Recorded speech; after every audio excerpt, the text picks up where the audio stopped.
Which ethnic groups saw the most growth in America since 2000? Are most people still getting married and having kids, or are they opting to remain single and childless? And are baby boomers still the most influential demographic group, or has someone else moved to the top of the heap? We'll have the answers to those questions and more as we look at the changing face of America right now on It's Your Call.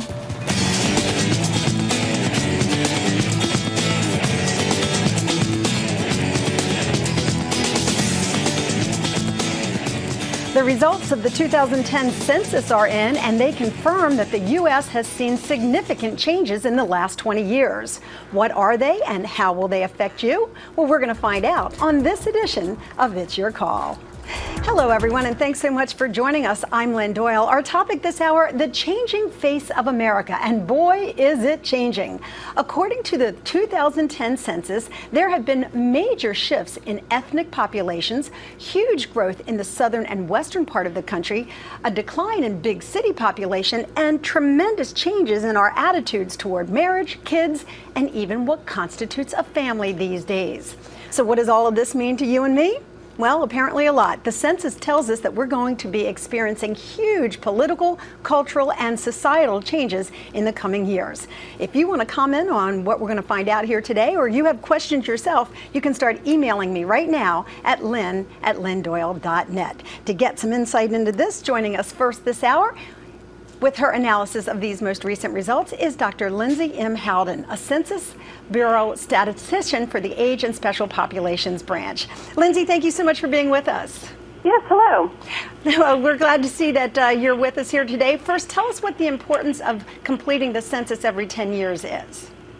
Well, the census provides very important information about the composition of the United States, including how the population has changed over time. So what of significance did we learn from this most recent census, which was completed at the end of 2010? Well, specifically, my department looks at the age composition in the United States, and we can see evidence that the population of the United States is experiencing aging overall.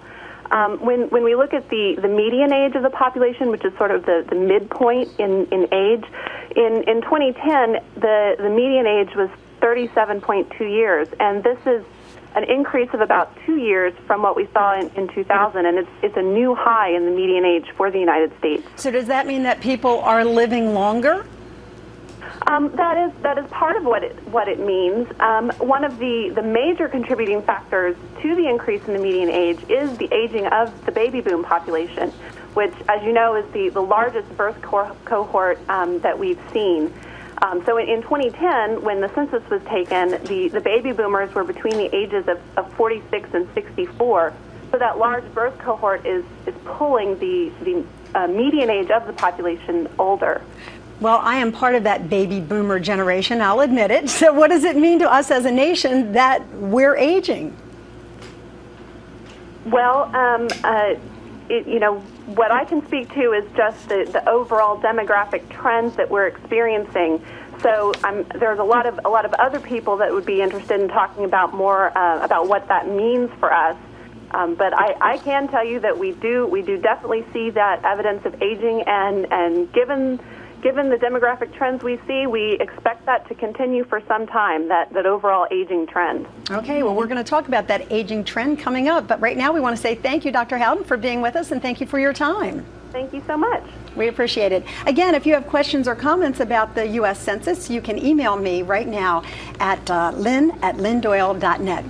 Now, for more insight on our aging population, please meet our guest. Dr. Alan Glicksman is Director of Research and Evaluation at the Philadelphia Corporation for Aging. He is also a fellow with the Gerontologic Society of America. Also joining us is Dr. Michael G. Zay. He's a futurist. I love to know what that is, a sociologist and a professor in the School of Business at Montclair State University. He's also the author of Ageless Nation, The Quest for Super Longevity and Physical Perfection. Can't wait to read that one. Gentlemen, thank you so much for being with us. Thank you. Great to have you here. So, is it true? Are we aging? and are we doing it very, very well? Well, I don't know about the rest of everyone, but most people are getting older every day. So in that sense, we are. Yeah, it is an aging population, but it doesn't mean, when we say aging, yes, they are physically getting older, but I think we're redefining, and the boomers are at the forefront of it. I think we will look back historically and see that the boomers essentially redefined what it meant to get older, not old, but older, and they've been doing this throughout their lives. And now that a lot of them are reaching their late 40s and their 50s, they are essentially living a much more active life.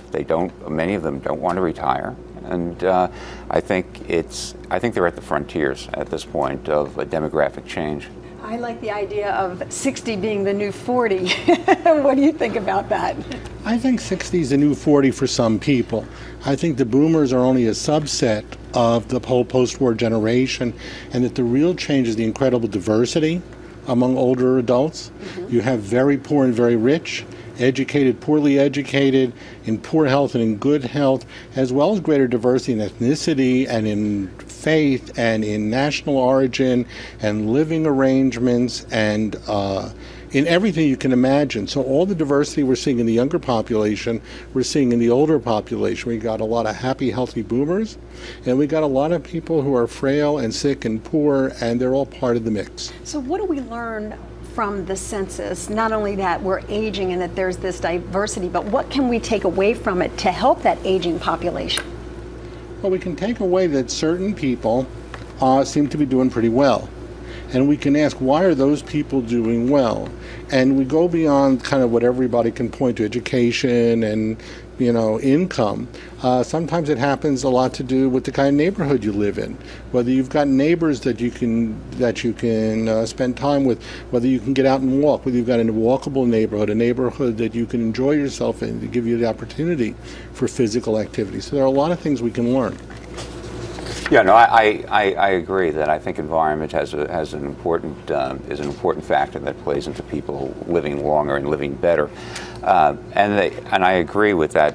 The neighborhood concept, which seems to reflect very well the findings that people, as they live longer, the people who are living longer, one of the commonalities is that they're socially involved. They are very well integrated into some. It could be a neighborhood group. It could be a basis of faith. It could be a village. And I think one of the things that it tells us is that, in our modern industrial society, we don't just live in villages. We operate and live in our workplace.